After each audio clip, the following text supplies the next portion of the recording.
Good morning students, आप सभी का जूलॉजी की ऑनलाइन क्लासेज में हार्दिक स्वागत। प्रीवियस क्लास में अपन ने बैक्टीरियल सेल स्ट्रक्चर को अच्छे से जाना। उसमें अपन ने उसकी स्लाइम लेयर और कैप्सूल के बारे में जाना, उसके सेल प्रोजेक्शंस या सेल कोशिका प्रक्षेप, जैसे फॉर एग्जांपल 2 टाइप के थे। कौन कौन से थे? एक तो फिम्ब्री या पेली और दूसरा फ्लैजिला। फ्लैजिला के बारे में अपन ने उसकी आउटर स्ट्रक्चर, इंटरनल स्ट्रक्चर दोनों के अपने डायग्राम बनाए थे और अच्छे से उस फ्लैजिला की स्ट्रक्चर को अपन ने समझा था। फिर 3rd नंबर की बैक्टीरियल स्ट्रक्चर में अपने जो पॉइंट लिया था वो था कोशिका आवरण, जिसे बोल रहे थे अपन सेल इनवलप।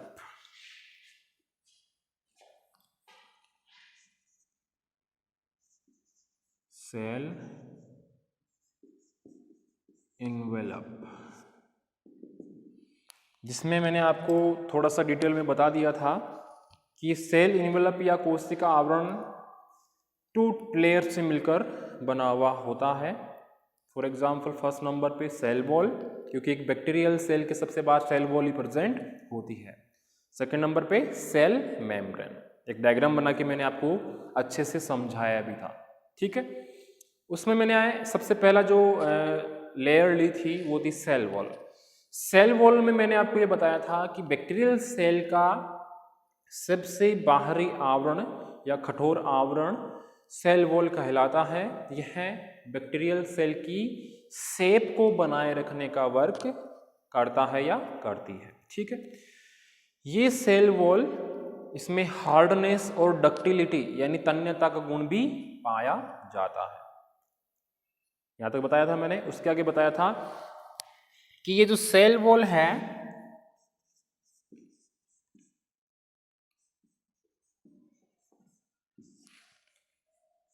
यह लगभग 20 एटमॉस्फेयर प्रेशर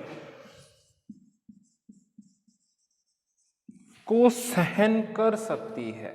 ठीक है, इसके अलावा मैंने आपको आगे नहीं बताया होगा, बस लास्ट इतना ही बताया था। ये जो बैक्टीरियल सेल है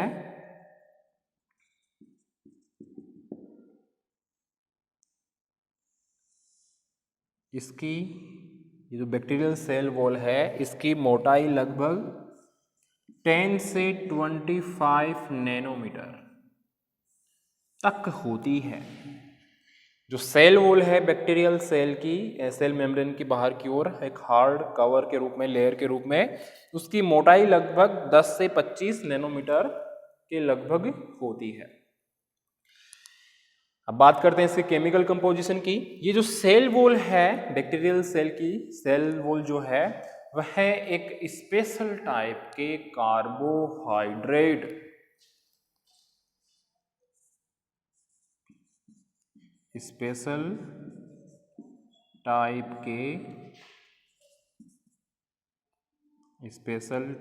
के कार्बोहाइड्रेट,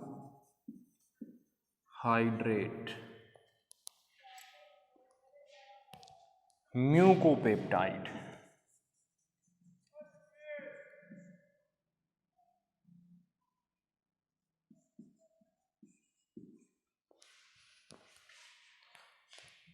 बैक्टीरियल सेल की सेल वॉल एक स्पेशल टाइप के कार्बोहाइड्रेट, जिसे बोलते हैं म्यूकोपेप्टाइड, से बनी हुई होती है।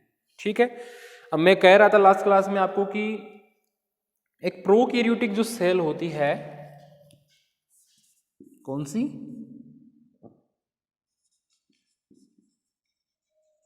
प्रोकैरियोटिक सेल, वो मोस्टली उसमें क्या पाया जाता है? पेप्टिडोग्लाइकेन।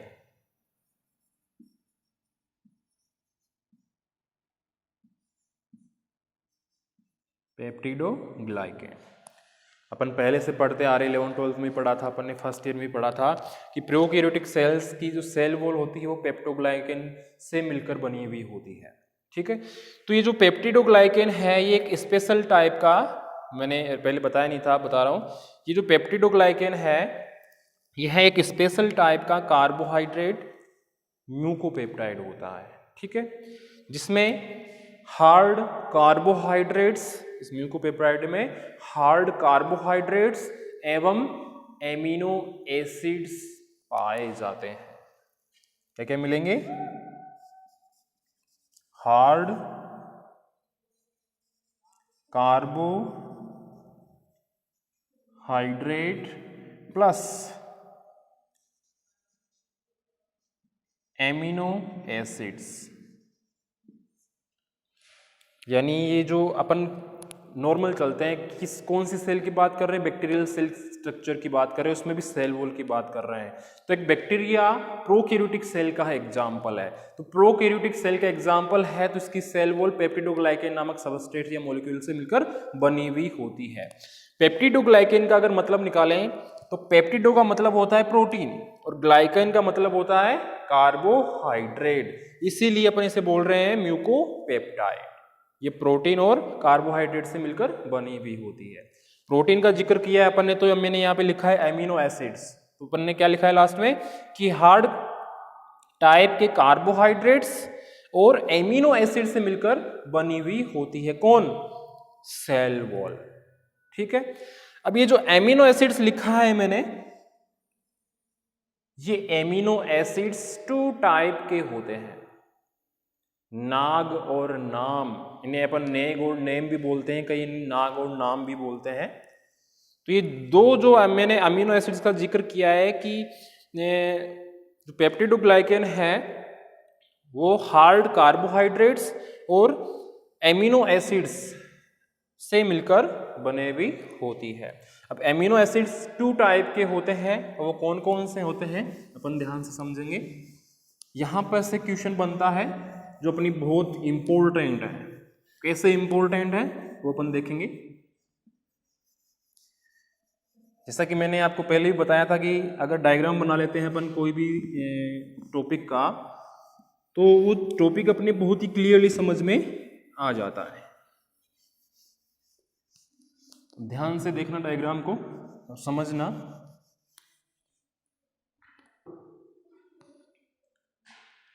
मैंने बताया एमिनो एसिड,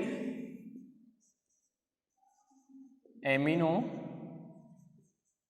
एसिड कितने टाइप के? 2 टाइप के। फर्स्ट है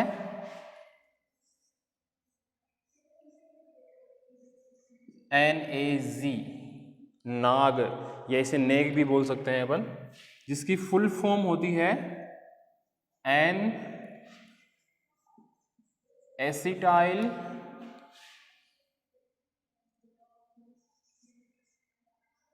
ग्लूकोसामीन। ऐसे ही सेकंड नंबर पे नाम, इसे नेम भी बोल सकते हैं अपन, इसकी फुल फॉर्म होगी N एसिटाइल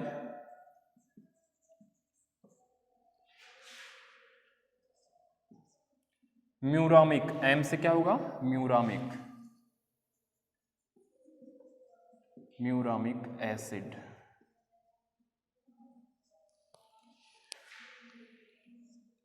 या तो इनकी आपको फुल फॉर्म पूछेगा नेग और नेम की या नाग और नाम की, या इनकी स्ट्रक्चर पूछेगा, सेल वॉल की स्ट्रक्चर पूछेगा, नेग और नेम कैसे व्यवस्थित होते हैं, तो वो वाली बात पूछेगा।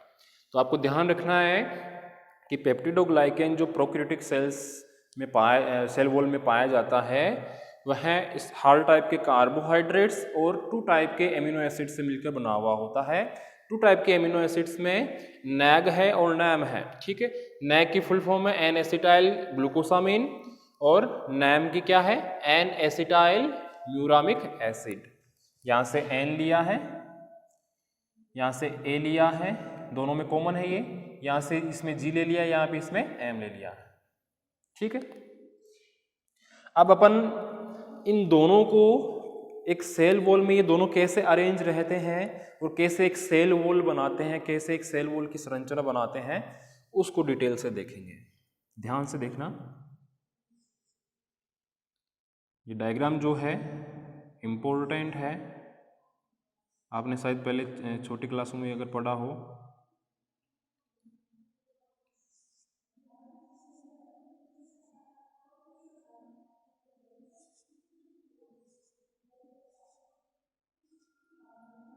ध्यान रहे कि अपन सेल वॉल की इंटरनल स्ट्रक्चर शो कर रहे हैं, न कि सेल मेम्ब्रेन की।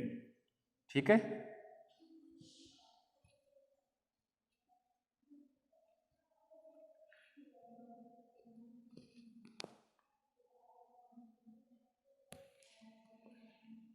अब ध्यान से समझना, अपने पास 2 टाइप के अमीनो एसिड है, नैग और नैम। तो यहां पे मैं शो कर रहा हूं इस पे एम, ये तो पूरे नेम है, तो यहाँ पे मैंने डायरेक्टली एम, क्योंकि इन दोनों में डिफरेंस कहाँ पे है, यहीं पे है बस, बाकी का तो सेम है, N acetyl N N acetyl, बस अंतर है इसमें ग्लूकोसामीन है, इसमें म्यूरामिक एसिड है। तो यहाँ पे मैंने फर्स्ट एम लिया है, इसमें ले रहा हूँ मैं जी, ग्लूकोसामीन, ये ग्लूकोसामीन, फिर से एम, एकांतर क्रम में करना है ना अपन को, ये लो जी। अब देखना,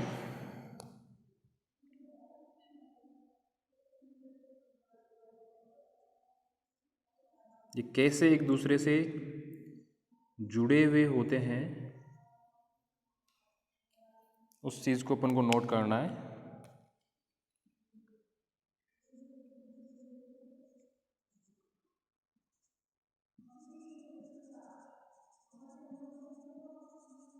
डायग्राम बनाने में अगर अपन मिस्टेक करते हैं तो अपनी थ्योरी वाला पार्ट भी अपने आप गलत हो जाता है, तो इसको ध्यान से बनाएं। अगर आपने ध्यान लगा के समझा है तो डायग्राम बनाने में आपसे कोई भी मिस्टेक नहीं होगी कभी भी।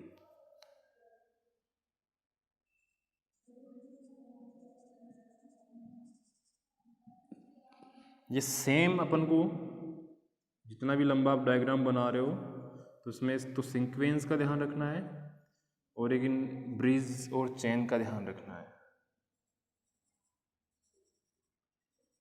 ऐसे सेम ऐसे ही इनमें भी होगा।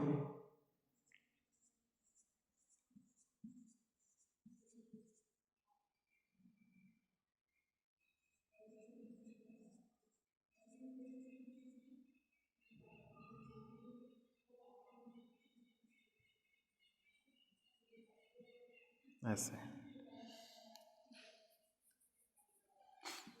अपन यहाँ पे भी तो बना सकते हैं, तो ये जी से बना दिया येलो, और इसको इससे जोड़ दिया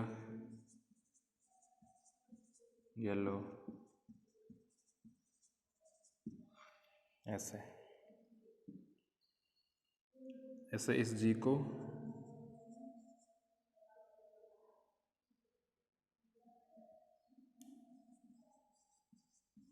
अपन इससे जोड़ दें,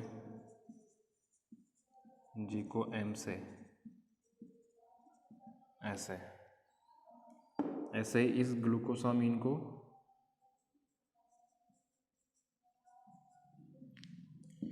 इस म्यूरामिक एसिड से जोड़ दिया, ऐसे। तो ऐसे कंटिन्यू ये संरचना होती है। ध्यान देना, ये तो क्या है, नेम या नाम जो भी है, ये है नाग। आपको नाम और नाग के नाम से अच्छे से याद रह जाएगा, तो नाग और नाम बोल देना आप इनको, है ना। इसमें जो ये डार्क ब्लैक कलर से मैंने शो किया है, जिनको डार्क नहीं किया है, ये तो है पेप्टाइड चेन, पेप्टाइड चेन। और जो रेड मार्कर से मैंने गोले बनाई है डार्क कलर के, ये वाले, ये है पेंटाग्लाइसिन ब्रिज, पेंटाग्लाइसिन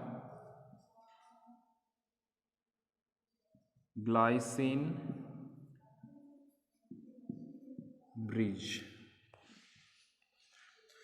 तो ये है एक सेल वॉल की इंटरनल स्ट्रक्चर है। जिसमें अपन ने शो किया है कि नाग और नाम कैसे व्यवस्थित रहते हैं एक सेल वॉल में और आपस में पेप्टाइड चेन के द्वारा पेंटाग्लाइसिन ब्रिज से नेग और नेम आपस में जुड़े हुए रहते हैं। यहाँ पे अपन देख सकते हैं कि ये क्या है, पूरा नाम है, ठीक है, NAM, ठीक है। यह पेप्टाइड चेन से पेंटाग्लाइसिन ब्रिज के माध्यम से नेग से जुड़ा है। नेम किससे जुड़ा है? ये क्या है? नाम। यह है पेप्टाइड चेन। ये क्या है, मैंने शो की है पेप्टाइड चेन। इस पेप्टाइड चेन के द्वारा पेंटाग्लाइसिन ब्रिज के माध्यम से नाग से जुड़ा हुआ है। ऐसा सेम अरेंजमेंट सभी में होता है। इस अरेंजमेंट के कारण क्या बनती है? सेल वॉल, ठीक है। तो ये डायग्राम उतना हार्ड नहीं है, बहुत ही इजी है। आप इसको अपनी सहूलियत के अनुसार कितना भी छोटा बड़ा बना सकते हो, डिपेंड करता है आप पर। लेकिन इनमें जो एक्चुअल बॉन्डिंग होती है कि कौन सा कहाँ से किससे कैसे जुड़ रहा है, ये सीक्वेंस सही होनी चाहिए। कौन सी वाली? ये वाली। क्योंकि अपन को नेग को नेम से ही जोड़ना है या आप नाम को नेग से जोड़ना है। आप सेम मत जोड़ देना, जैसे ये एम है इसको एम से जोड़ दिया, जी को जी से जोड़ दिया, ऐसे नहीं। क्रॉस सेक्शन इनमें ब्रिज चलता रहता है। क्लियर है? तो ये थी अपनी सेल वॉल की इंटरनल स्ट्रक्चर, नेग और नेम का अरेंजमेंट। क्लियर है? नेक्स्ट टॉपिक अपन लेते हैं, वो ये है, आगे gram positive bacterial cell wall के बारे में जानेंगे। ग्राम पॉजिटिव और ग्राम नेगेटिव दोनों बैक्टीरियल सेल्स कैसी होती है, डायग्राम भी बनाएंगे, तो वो चीज़ अपने क्लियरली समझ में आएगी। लेकिन उससे पहले एक छोटा सा पॉइंट अपन जान लेते हैं, वो ये है कि बैक्टीरियल जो सेल होती है उसका एक स्पेशल कैरेक्टर होता है। क्या स्पेशल कैरेक्टर होता है? ग्राम स्टेनिंग के प्रति रिएक्शन प्रदर्शित करना। ग्राम स्टेनिंग के प्रति रिएक्शन प्रदर्शित करना। ग्राम स्टेनिंग का सर्वप्रथम जो एक्सपेरिमेंट था वो कौन से वैज्ञानिक ने किया था? क्रिश्चियन ग्राम ने। कौन से ईयर में किया था? अपन ने माइक्रोबायोलॉजी की हिस्ट्री में ही जाना था। क्रिश्चियन ग्राम सन 1884 ईस्वी में। बैक्टीरियल सेल का इंपॉर्टेंट कैरेक्टर क्या है, गुण क्या है कि है ग्राम स्टेनिंग के प्रति रिएक्शन करती है, रिएक्शन शो करती है। सर्वप्रथम ग्राम स्टेनिंग का प्रयोग Christian gram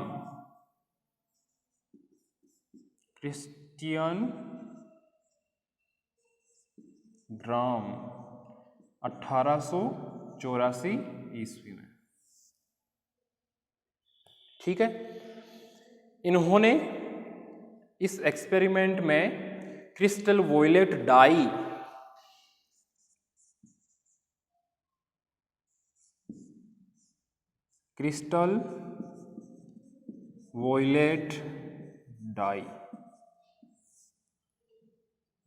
plus iodine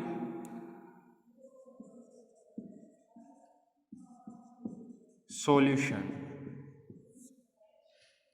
use में लिया। इसके अलावा सेफ्रोनिन भी थी। तो इन्होंने पाया कि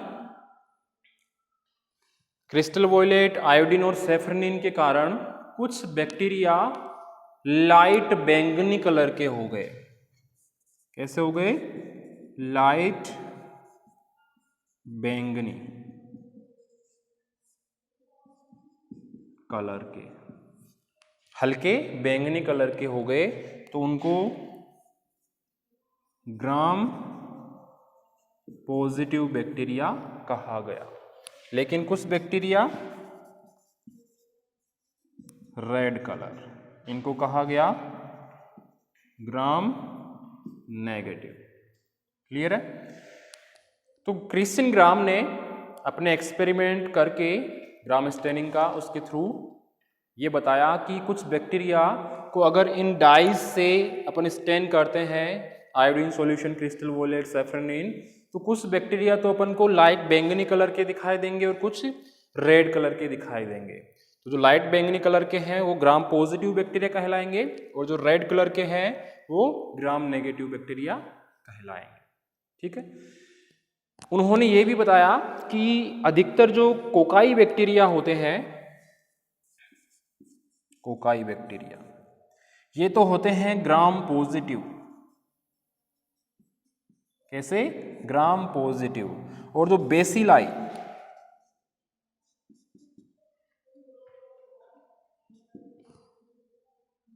ये होते हैं ग्राम नेगेटिव। अधिकतर जो कोकाई बैक्टीरिया होते हैं वो ग्राम पॉजिटिव और जो बेसिलाई बैक्टीरिया होते हैं वो ग्राम नेगेटिव बैक्टीरिया होते हैं। यह बताया क्रिस्टियन ग्राम ने। तो अपन ने एक नॉर्मल आउटलाइन ली है बैक्टीरिया को आइडेंटिफाई करने के लिए। ग्राम स्टेनिंग का जो क्रिस्टियन ग्राम ने बताया था वो एक्सपेरिमेंट भी है अपने, जिनको अपन ने लेबोरेटरी में करके भी देखा है, दही की स्लाइड बनाई होगी आपने।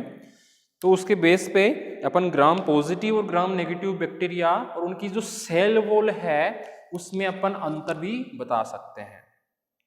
तो अपनी जो नेक्स्ट क्लास होगी उसमें अपन ग्राम पॉजिटिव और ग्राम नेगेटिव जो बैक्टीरियल सेल वॉल है उसको अपन डिटेल से समझेंगे विथ डायग्राम, ताकि मान लो कि एग्जाम में अपने क्वेश्चन भी आए कि इन दोनों में क्या डिफरेंस है तो अपन आसानी से बता सकें। क्लियर है?